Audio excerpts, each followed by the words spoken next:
اعوذ باللہ من الشیطان الرجیم بسم اللہ الرحمن الرحیم سورۃ الحشر آیت نمبر 8 للفقراء المہاجرین، فقراء مہاجرین کے لیے ہے، الذین وہ جو اخرجوا نکالے گئے، من دیارہم اپنے گھروں، و اموالہم اور اپنے مالوں سے۔ تو اللہ تعالیٰ نے اس آیت میں مال فے کے مستحق لوگوں کے بارے میں ذکر فرمایا کہ اس کے مستحق لوگ کون ہیں۔ یہ فقراء جو مہاجرین میں سے ہیں ان کا بھی اس میں حصہ ہے، کیونکہ انہیں ان کے گھر بار سے نکالا گیا، اور یہ گھر بار چھوڑ کے اپنے رشتہ دار، اپنے اہل و عیال، اپنا سارا ساز و سامان سب کچھ چھوڑ کر نکلنے کو تیار ہو گئے۔ کچھ بھی ساتھ لے جانے نہیں دیا، سب کچھ چھین لیا تھا اور وہ نکل گئے وہاں سے۔ اپنے مکان، اپنے باغات، اپنے کاروبار، دکان، زمین، ہر چیزیں سب کچھ چھوڑ کر خالی ہاتھ وہاں سے نکل آئے۔ کیوں نکل آئے؟ صرف اس وجہ سے کہ وہاں ایمان کو خطرہ تھا، اس وجہ سے کہ اللہ تعالیٰ کے حکم پر چلنے نہیں دیا جا رہا تھا۔ صرف اللہ اور اس کے رسول کے لیے سب کچھ چھوڑنا گوارا کیا، ہر چیز چھوڑ کے اپنی جگہ سے نکل آئے اور ہجرت کر کے مدینہ چلے گئے۔ تو یہ کوئی معمولی بات نہیں ہوتی کہ انسان سب کچھ چھوڑ دے، کچھ بھی ساتھ نہ لے جائے، یہاں تک کہ اپنے کاروبار جو اتنے زمانے سے کاروبار کر رہے ہیں، وہ کاروبار جمائے ہوئے کاروبار، زمینیں ہیں اور مکان جو بنے ہوئے ہیں، اپنے خود کے قریبی رشتہ دار، سب کو چھوڑ دینا اور چھوڑ کے صرف اللہ کی رضا کے لیے نکل جانا۔ اور انہوں نے کیوں چھوڑا؟ اپنا گھر بار کیوں چھوڑ دیا؟ یبتغون، اس حال میں کہ وہ تلاش کرتے ہیں، وہ کیا چاہتے ہیں، ان کی خواہش کیا تھی؟ فضلا من اللہ، فضل اللہ کا، صرف اسی وجہ سے کہ انہیں اللہ کا فضل مل جائے، اس کی وجہ سے انہوں نے سب کچھ چھوڑ دیا اور ہجرت کر گئے۔ اور اللہ کا فضل یعنی جنت کے لیے، جنت کے لیے انہوں نے یہ سب چیزیں چھوڑ دی، وردوانن، اور رضامندی کہ اللہ راضی ہو جائے، اللہ کی رضامندی اور جنت کے لیے سب کچھ چھوڑ چھاڑ کر یہ مدینہ چلے گئے۔ تو اللہ تعالیٰ نے ان مہاجرین کی تعریف فرمائی کہ یہ نکالے گئے اور یہ نکل گئے صرف جنت اور اللہ کی رضامندی کے لیے۔ اور وینصرون، اور وہ مدد کرتے ہیں، یہ مہاجرین جو ہجرت کر کے مکہ سے مدینہ گئے، وہ وہاں جانے کے بعد بیٹھ نہیں جاتے، انہوں نے کیا کیا؟ وینصرون، اور وہ مدد کرتے ہیں اللہ کی، ورسولہ، اور اس کے رسول کی۔ تو اللہ تعالیٰ نے ان کے بارے میں فرمایا اولئک ھم الصادقون، یہی لوگ ہیں سچے۔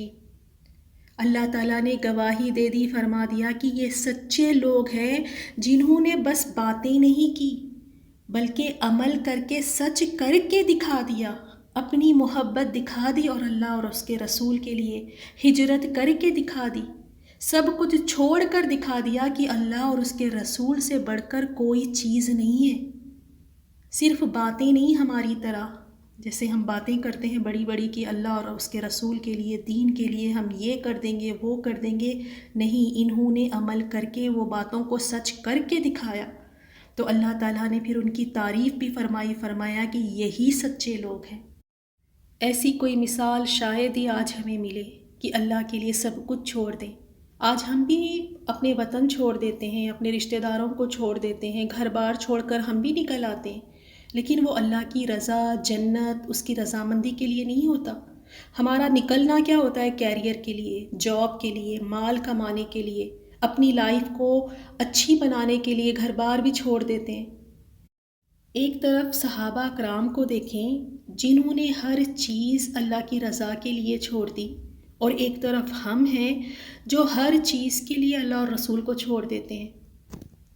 ایک طرف صحابہ اکرام ہیں جنہوں نے اللہ اور اس کے رسول کے لیے اپنے رشتے ناطے تک چھوڑ دیے، اور ایک طرف ہم ہیں جو اپنے رشتوں کو خوش کرنے کے لیے، اپنے رشتوں کے لیے اللہ اور اس کے رسول کو ہم ناراض کر دیتے ہیں۔ کیا کریں، بچے ہیں، کیا کرے، شوہر ہے، کرنا پڑتا ہے، مجبوری ہے۔ تو کیا صحابہ اکرام کی کوئی مجبوری نہیں تھی ہوگی؟ اور آگے جہاں جا رہے ہیں مدینہ کی طرف، ان کو یہ کوئی شیورٹی بھی نہیں ہے کہ وہاں جانے کے بعد ان کے لیے گھر بار تیار ہے یا کوئی کاروبار تیار ہے، خالی ہاتھ یہاں سے جا رہے ہیں۔ صرف اللہ اور اس کے رسول کی محبت میں چھوڑ کے، کوئی ڈر نہیں، کوئی خوف نہیں، کوئی ایسی فکر والی بات نہیں ہے کہ سب کچھ چھوڑ کے بس نکل پڑے ہیں۔ یہ کوئی آسان عمل نہیں تھا، یہ بس وہی کر سکتا ہے جس کے دل میں اللہ اور اس کے رسول کی محبت ہو، وہی اس طرح کی قربانیاں دے سکتا ہے۔ کیا ہم اس طرح کی قربانیاں دے سکتے ہیں؟ کیا کوئی چیز ہم اللہ اور اس کے رسول کے لیے چھوڑ سکتے ہیں؟ ہمارے سے تو فجر کی نماز کے لیے نرم گرم بستر ہی نہیں چھوڑا جاتا، وطن گھر بار تو دور کی بات ہے۔ ہم سے چھوٹی چھوٹی خواہشیں نہیں چھوڑی جاتی، وہ خواہشات جو رکاوٹ بن جاتی ہے عبادات میں، ان کو تک ہم چھوڑنے کے لیے تیار نہیں ہے۔ کہاں ہم رشتے ناتے گھر بار چھوڑیں گے اللہ کے لیے؟ ہمیں ان صحابہ اکرام سے سیکھنا ہے، یہ ہمارے لیے بہترین نمونہ ہے، بیسٹ ایگزامپل ہے۔ ان کی لائف کو دیکھ کر ہمیں بھی کوشش کرنا ہے کہ ہم بھی اس طرح کے عمل کریں۔ ہماری زندگیوں میں بھی ہم دیکھیں جو کچھ ہم عمل کرتے ہیں، کیا اس عمل کے پیچھے واقعی ہماری نیت یہ ہوتی ہے کہ مجھے جنت مل جائے، اللہ کی رضا مل جائے؟ اب اس آیت میں تو ہم نے دیکھا کہ اس میں اللہ تعالیٰ نے مہاجرین کی تعریف فرمائی، وہ مہاجرین جو سب کچھ چھوڑ کے مکہ سے مدینہ کی طرف چلے گئے۔ اب نیکسٹ آیت میں اللہ تعالیٰ نے انصار کی بھی تعریف فرمائی ہے، وَالَّذِينَ تَبَوَّءُوا الدَّارَ وَالْإِيمَانَ مِنْ قَبْلِهِمْ، اور ان لوگوں کے لیے ہے جنہوں نے مدینہ کو گھر بنا لیا تھا اور ان مہاجرین سے پہلے ایمان لائے تھے۔ اب اس آیت میں انصار کا ذکر ہے۔ انصار وہ صحابہ اکرام جو مدینہ کے رہنے والے تھے، اور یہ مہاجرین کے آنے سے پہلے اسلام لے آئے تھے، ایمان لے آئے تھے، اور یہ انصار رسول اللہ صلی اللہ علیہ وسلم کا بھی انتظار کر رہے تھے کہ آپ کب مدینہ آئے۔ تو جب یہ مہاجرین مکہ چھوڑ کر ہجرت کر کے یہ مدینہ کی طرف آ رہے ہیں، تو انصار کا کیا رویہ تھا؟ یحبون من ہاجر الیہم، وہ انصار ان سے محبت کرتے ہیں جو ان کی طرف ہجرت کریں، یعنی انصار نے ان کو خوش دلی کے ساتھ ویلکم کیا۔ اور مہاجرین کس طرح آ رہے ہیں؟ خالی ہاتھ، کوئی مال ان کے پاس نہیں، اور انہوں نے آ کے مکہ چھوڑ کر یہ مدینہ آئے ہیں، مدینہ میں انہوں نے بسنا ہے، اور ان کے پاس کچھ بھی ان کے ہاتھ میں نہیں ہے۔ لیکن انصار کی محبت دیکھیں کہ کس طرح انہوں نے آگے بڑھ کے مہاجرین کے لیے اپنے گھر، اپنے دل کے دروازے کھول دیے، اور انصار نے محبت کا اس طرح ثبوت دیا کہ جو کچھ اللہ نے انہیں عطا کیا تھا، وہ چاہے گھر ہو یا باغ ہو یا ان کا کاروبار ہو یا ان کے زمینیں ہوں، سب کچھ میں، سب ان چیزوں میں انہوں نے مہاجرین کو بھی شریک کیا۔ یعنی اپنی چیزوں میں اپنا گھر، اپنا کاروبار کسی کے ساتھ شیئر کرنا یہ کوئی معمولی بات نہیں ہے۔ لیکن انصار نے کیا اللہ اور اس کی رسول کی محبت میں، مہاجرین سے محبت کر کے دکھائی۔ کوئی مہاجرین کو انہوں نے بوجھ نہیں سمجھا کہ یہ کیا ہے، بس چلے آ رہے ہیں ہماری طرف، ہم کب تک ان کا خیال رکھیں، نہ تو ان کے پاس کوئی مال ہے، کب تک ہم ان کی دلجوئی کرتے رہیں۔ وہ تو کر کے خوش ہوتے تھے، مہاجرین کی مدد کر کے، ان کی دلجوئی کر کے وہ خوش ہوتے تھے، اور احسان نہیں جتاتے تھے، یعنی کر کے خوش ہوتے تھے۔ اسی وجہ سے مہاجرین نے آ کے رسول اللہ صلی اللہ علیہ وسلم سے کہا کہ اے رسول اللہ، یہ لوگ جن کے پاس ہم آئے ہیں، یعنی ہم جن انصار کے پاس آئے ہیں، ہم نے ان کے مال خلیل ہونے کے باوجود ان سے بڑھ کر دلجوئی کرنے والا نہیں دیکھا، اور کثیر ہونے کی صورت میں ان سے زیادہ بہتر خرچ کرنے والا نہیں دیکھا۔ یعنی جن کے پاس تھوڑا ہے وہ بھی بڑی دلجوئی کر رہے ہیں، وہ بھی بڑے دل سے خرچ کر رہے ہیں ہم پر، اور جس کے پاس زیادہ ہے وہ بھی بہتر خرچ کر رہا ہے ہم پر، اور ہمیں بے نیاز کر دیا ہے، اور ہمیں کام کاج میں بھی شریک کر لیا ہے۔ تو مہاجرین نے، ان کو یہ ڈر تھا، انہوں نے کہا کہ ہمیں تو یہ ڈر ہے کہ سارا اجر و ثواب یہ لوگ حاصل کر لیں گے۔ تو آپ صلی اللہ علیہ وسلم نے پھر مہاجرین سے فرمایا کہ نہیں، جب تک تم ان کی ثنا اور تعریف کرتے رہو گے اور ان کے لیے اللہ سے دعا کرتے رہو گے تو اجر و ثواب سے محروم نہیں رہیں گے۔ تو مہاجرین کو بھی فکر ہوئی کہ یہ تو انصار ہمارے لیے تو سب چیز لا کے ہمارے سامنے رکھ رہے ہیں، ہماری دلجوئی کر رہے ہیں، ہماری خدمتیں کر رہے ہیں، سب چیز ہم سے بانٹ رہے ہیں، کہیں سارا اجر ثواب یہ نہ لے لیں۔ اور دیکھیں مہاجرین بھی ہاتھ پہ ہاتھ دھر کر نہیں بیٹھ گئے کہ چلیں اب جتنا آ رہا ہے آنے دیں، ہم نے کچھ نہیں کرنا، چلو بیٹھ کے مزے لیتے ہیں۔ ان کو بھی فکر ہوئی کہ کہیں اس طرح ہم ہمارا اجر و ثواب نہ چلا جائے۔ اور دیکھیں اس کو ہم بہتر طریقے سے اس طرح سمجھ سکتے ہیں کہ آپ نے دیکھا ہوگا ریفیوجیز جو اپنی ملک سے نکال دیے گئے ہیں، بہت سارے ریفیوجیز ہم دیکھتے ہیں، وہ بیچارے کس طرح در بدر بھٹک رہے ہیں، بھوک پیاس کی حالت میں کھڑے رہتے ہیں، کوئی کنٹری ان کو لینے کے لیے تیار نہیں ہے، گرمی میں سردی میں نہ ان کے پاس ٹھیک سے لباس ہے، نہ ٹھیک سے کھانے کے لیے کوئی کھانا ہے، وہ بس انتظار میں ہے کہ کوئی کنٹری ہمیں لے لے، کسی کنٹری میں ہمارا داخلہ ہو جائے، لیکن کوئی ان کو لینے کے لیے تیار نہیں ہے۔ حالانکہ آج کل کنٹریوں کو دیکھیں آپ کی کافی سارا اللہ تعالیٰ نے ان کو عطا کیا ہے، لیکن یہی کہ اگر ریفیوجیز آ جائیں گے تو کہیں ہم پہ بوجھ نہ پڑ جائے، اب ہماری اکانومی کہیں ڈاؤن نہ ہو جائیں، اگر یہ آئیں گے تو ان کا خیال ہمیں رکھنا پڑے گا۔ لیکن انصار کی طرف دیکھیں کیا ہی بات ہے انصار کی، کہ ان کے پاس خود بھی ان کے لیے برابر نہیں ہوتا تھا، وہ خود بھی حاجت مند تھے، لیکن اس کے باوجود بھی انہوں نے مہاجرین کے لیے اپنے گھر بار کھول دیے۔ یہ واقعی وہی کر سکتا ہے جسے اللہ اور اس کے رسول سے محبت ہو۔ شاید ہم اپنے خونی رشتوں کے لیے بھی اس طرح نہ کریں کہ جو کچھ ہمارے پاس ہے، ہمارے بزنس ہے یا ہماری جائیداد ہے، اس میں سے ہم اپنے بھائی بہنوں کے لیے اس طرح ان کو اپنی جائیداد میں شریک کر لیں، اپنے بزنس میں شریک کر لیں۔ آج کل ہم یہ خونی رشتوں میں نہیں دیکھتے، اور انصار نے کس طرح مہاجرین کے لیے اپنا سب کچھ لگا دیا اور خوش دلی کے ساتھ۔ اسی لیے اللہ تعالیٰ نے ان کی تعریف بھی فرمائی ہے، اور اللہ تعالیٰ ان سے راضی ہے، صحابہ اکرام سے۔ اسی لیے تو دیکھیں کس طرح انہوں نے قربانیاں دی، اگر وہ مہاجرین ہیں تو کس طرح انہوں نے اپنے گھر بار چھوڑ کے نکل پڑے، اور اگر انصار ہیں تو کس طرح انہوں نے اپنی سب چیزیں اپنے مہاجر بھائی کے لیے لا کر رکھ دی۔ تو اسی وجہ سے ان صحابہ اکرام کے لیے جنت کی بشارتیں ہیں۔ اسی لیے اللہ نے فرمایا کہ اللہ ان سے راضی ہو گیا ہے۔ وَلَا يَجِدُونَ فِي صُدُورِهِمْ حَاجَةً مِّمَّا أُوتُوا، اللہ تعالیٰ نے فرمایا اور وہ اپنے سینوں اپنے دلوں میں اس مال کی کوئی ضرورت نہیں پاتے جو ان مہاجرین کو دیا گیا ہے۔ مال فے میں سے وہ مہاجرین جو فقراء ہیں ان کو مال فے میں سے حصہ دیا گیا، اس پر انصار نے کوئی اس کو برا نہیں مانا، اپنے دلوں میں اس کے لیے کوئی تنگی نہیں محسوس کی، کوئی اس پر ان کو حسد نہیں تھا کہ مہاجرین آئے تو ہیں خالی ہاتھ مکہ سے، ہم ان کی خدمتیں کر رہے ہیں، ہم ان کی دل جوئیاں کر رہے ہیں، اور مال فے کا حصہ ان کو مل رہا ہے اور ہمیں نہیں۔ اس بات پر کوئی حسد نہیں ان کے دل میں، انصار کے دل میں، کہ کیوں انہیں دیا گیا، کیوں مہاجرین کو دیا جا رہا ہے اور مال فے میں سے کیوں ہمیں نہیں ہے۔ بالکل اس بات کی کوئی ان کے دل میں کوئی تنگی نہیں۔ اور اللہ تعالیٰ نے جس طرح مہاجرین کو جو مقام و مرتبہ دیا، اور جس طرح کا رتبہ دیا، جس طرح کی سربلندی سے نوازا، اس کی وجہ سے انصار کے دلوں میں ان کے لیے کوئی حسد نہیں تھا، کوئی حسد نہیں پاتے۔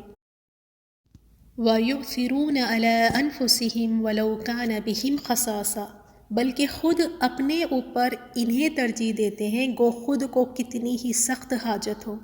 یہاں پر انصار کے بارے میں بتایا گیا ہے کہ ان کو خود کو کتنی ضرورت ہوتی ہے، ضرورت مند ہوتے ہیں، لیکن اس کے باوجود یہ پریفرنس، ترجیح مہاجرین کو دیتے ہیں، خود بھوکا رہتے ہیں لیکن مہاجرین کو کھلاتے ہیں۔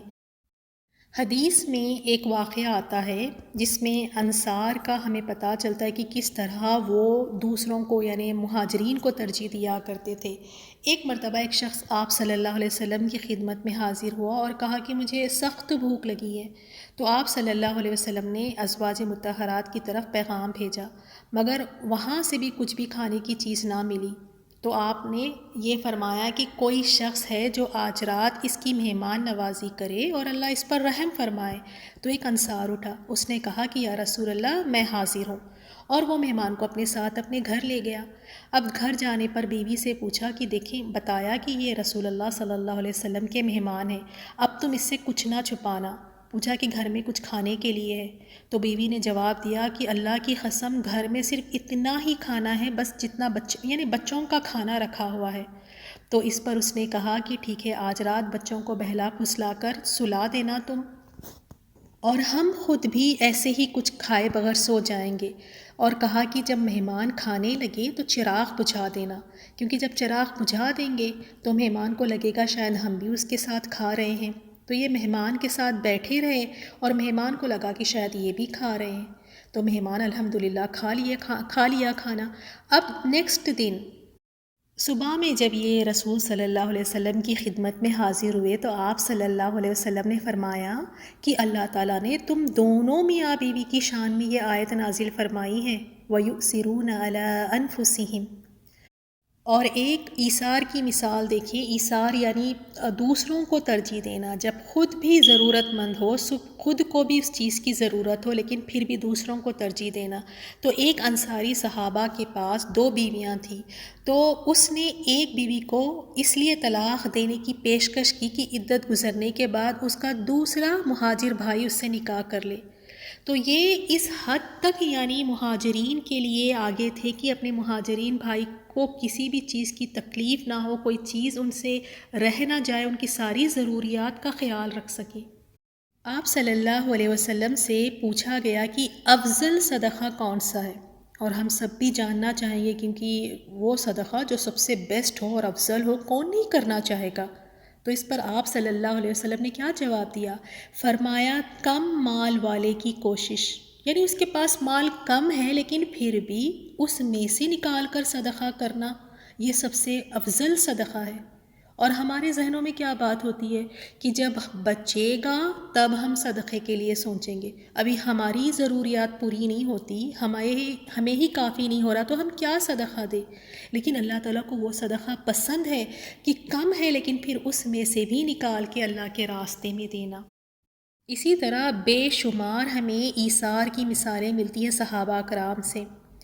اور یہ جنگ یرموک کے دن اکرمہ اور ان کے ساتھیوں کے سامنے جب پانی پیش کیا گیا تو ان میں سے ہر ایک حکم دیتا کہ اس سے پہلے پانی اس کے ساتھی کی خدمت میں پیش کر دیا جائے، حالانکہ وہ خود شدید زخمی اور پانی کا سخت ضرورت مند ہوتا تھا۔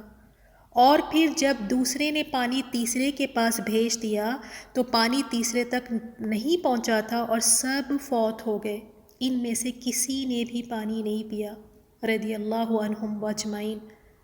دیکھیں کس طرح ان میں دوسروں کو ترجیح دینے کا جذبہ تھا، دوسروں کو پریفر کرتے تھے، خود زخمی پڑے ہوئے ہیں، سخت گرمی ہے اور پیاس سے تڑپ رہے ہیں، لیکن جب دیکھا کہ ساتھی کی بھی حالت ٹھیک نہیں ہے، وہ بھی زخمی ہے، اسے بھی پانی کی ضرورت ہے، تو خود پانی نہیں پیا اور کہا کہ اپنے اس ساتھی کو پہلے پانی پلا دے۔ اور وہ دوسرا ساتھی جب اس نے دیکھا تیسرے کو کہا کہ مجھے نہیں، اس کو پلا دیں، اس کو زیادہ ضرورت ہے۔ اس طرح کسی نے بھی پانی نہیں پیا اور اسی حالت میں مر گئے۔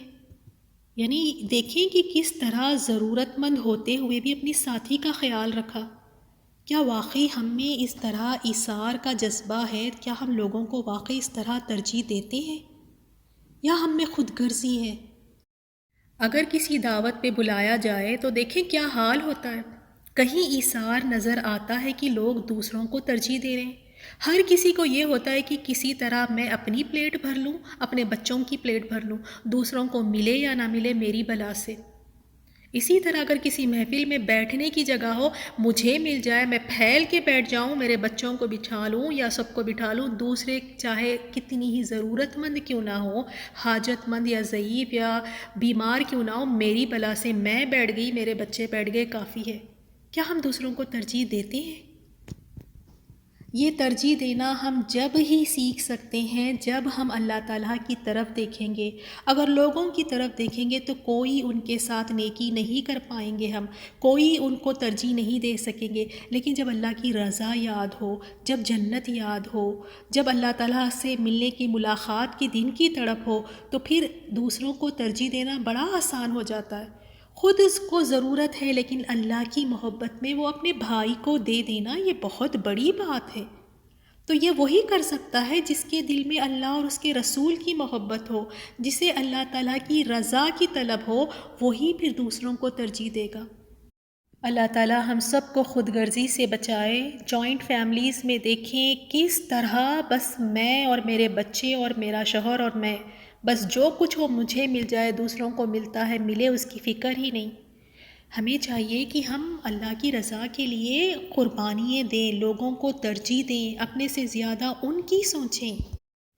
وَمَن یوق شُحَّ نَفْسِهِ فَأُولَٰئِکَ هُمُ الْمُفْلِحُونَ، اور جو بھی اپنے نفس کے بخل سے بچا لیا گیا وہی کامیاب ہوگا، وہی کامیاب ہے، یعنی حرص اور بخل سے جسے بچا لیا گیا۔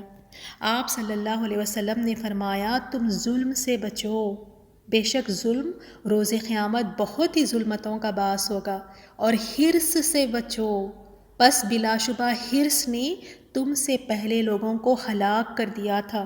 حرص کی ہی وجہ سے انہوں نے خون ریزیاں کی اور حرام کو حلال قرار دے لیا تھا۔ تو حرص کوئی اچھی چیز نہیں ہوتی ہے کہ بس اتنی حرص کی بس جو کچھ ملے بس مجھے ہی مل جائے، اور بخل بھی کوئی اچھی چیز نہیں ہے۔ جو بخل کرتا ہے شیطان اس سے بڑا خوش ہوتا ہے، کیونکہ بخل یہ ہے کہ بس دینے کا جب معاملہ آئے تو ہاتھ روک لینا، ہاتھ ہی بند کر لینا کہ دینے کے لیے دل ہی آگے نہیں بڑھتا، اور حرص اتنی کہ بس لیتے جائیں کہ دل پیٹ کبھی بھرتا ہی نہیں۔ تو جو انسان اس چیزوں سے بچا لیا گیا، جس میں حرص نہیں ہے، جس میں بخل نہیں ہے، وہ کامیاب ہے۔ اللہ تعالیٰ واقعی ہمیں ایسا بنا دے کہ ہم میں کوئی بخل نہ رہے، ہم میں یہ حرص نہ رہے، اور حرص کی وجہ سے دیکھیں بتایا کہ پہلے کی امتوں کو، پہلے کے لوگوں کو اسی وجہ سے ہلاک کر دیا گیا تھا، اور آج ہم میں دیکھیں کتنی حرص اور کتنا بخل ہے ہم سب میں۔ اللہ تعالیٰ واقعی ہمیں ایسا بنا دیں کہ ہم یعنی اللہ تعالیٰ کے راستے میں دینے والے بنے، لوگوں کو ترجیح دیں، قربانیاں کرنے والے بنے، ہم لوگوں کے لیے آسانیاں کرنے والے بنے، ہم لوگوں کی ضروریات کا خیال کرنے والے بنے، تبھی پھر یہی لوگ کامیاب ہوں گے۔ دکھنے میں اس دنیا میں لگے گا کہ یہ تو بڑے بے وقوف لوگ ہیں، جب دیکھو جب بس دوسروں کی سوچتے ہیں، ان کا خود کا نقصان ہو رہا ہے، ان کو کوئی فکر ہی نہیں ہے، تو دنیا کی نظر میں ایسے لوگ بے وقوف ہو سکتے ہیں، لیکن اللہ کی نظر میں یہ بڑے کامیاب لوگ ہیں۔ یہ کامیابی ہے نا، وہاں جا کر ہمیں پتہ چلے گا کہ کون اصل کامیاب ہے اور کون خسارے میں تھا، وہ یہاں نہیں پتہ چلے گا ہمیں۔ تو دکھنے میں کئی چیزیں لگتی ہیں کہ بے وقوفی ہے، اس میں کوئی ایسی فائدے والی بات نہیں ہے، اس میں کیا کامیابی ہے، لیکن اللہ تعالیٰ نے خود فرما دیا کہ جو حرص اور بخل سے بچا رہا تو وہ کامیاب ہے۔ ہمیں چاہیے کہ ہم ان چیزوں سے خود بچے رہیں اور اپنے بچوں کو بھی ان چیزوں سے دور رکھیں۔ بچوں کو ہم خود سکھاتے ہیں بخل کرنا اور حرص کرنا۔ اگر کہیں کوئی چیز بٹ رہی ہے یا کہیں کوئی چیز دی جا رہی ہے، بچوں کو دوڑاتے ہیں کہ جاؤ اور جا کے جتنا سمیٹ کے لا سکتے ہو لے کر آؤ، اور وہ بیچارہ نہیں لے کر آتا تو پھر کیا ڈانٹ پڑتی ہے اس کو۔ اگر بچہ معصومیت سے اسکول میں اپنے دوست کے ساتھ کوئی پینسل یا اریزر شیئر کر لیتا ہے تو گھر میں اس کی کیا شامت آتی ہے، پھر کیا اس کو سنایا جاتا ہے کہ تم نے اپنی چیزیں دی کیوں؟ ہم خود بچوں کو سکھاتے ہیں حرص کرنا کہ جہاں مل رہا ہے بس لیتے جاؤ، جب لینے کا معاملہ آیا تو خوب لو، اور جب دینے کا معاملہ آیا تو ہاتھوں کو روک لو۔ بخل کرنا ہم سکھاتے ہیں، یہ کوئی اچھی صفات نہیں ہے۔ جو ان دو چیزوں سے بچا لیا گیا وہ کامیاب ہے، تو خود بھی حرص اور بخل سے بچنا ہے اور بچوں کو بھی سکھانا ہے۔ سبحانک اللہم و بحمدک، نشہد ان لا الہ الا انت، نستغفرک و نتوب الیک۔ السلام علیکم ورحمۃ اللہ وبرکاتہ۔